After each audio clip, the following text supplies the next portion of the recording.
अपने अदाओं से हमेशा दर्शकों को दीवाना बनाने वाली एक्ट्रेस निधि झा इन दिनों खूब सुर्खियां बटोर रही हैं। निधि झा, जिन्हें लोग लुलिया के नाम से भी जानते हैं, और अपनी बेहतरीन डांस स्टाइल के लिए वे लोगों के दिल पर हमेशा छाई रहती हैं।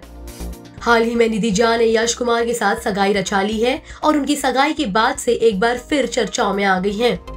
दरअसल निधि ने अपना एक वीडियो पोस्ट किया है जिसमें वह फ्लावर प्रिंट घाघरा चोली पहने देसी लुक में नजर आ रही हैं।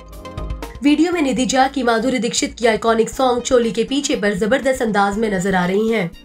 बालों में लाल गुलाब लगाए थिरकती निधि झा की यह अदा उनके फैंस को दीवाना बनाने के लिए काफी है। एक्ट्रेस कू सॉन्ग पर कमाल की मूव्स करती दिख रही हैं। वहीं निधि के फैंस भी उनके इस वीडियो को देख तारीफ करते हुए थक नहीं रहे। यही वजह है कि निधि झा के इस वीडियो को अब तक हजारों लोग लाइक कर चुके हैं। साथ ही यूजर्स जमकर कमेंट भी कर रहे हैं। निधि का ये लुक उनकी फिल्म इंस्पेक्टर धाकड़ सिंह की है, जिसमें वे छबीली नाम की लड़की की भूमिका में हैं।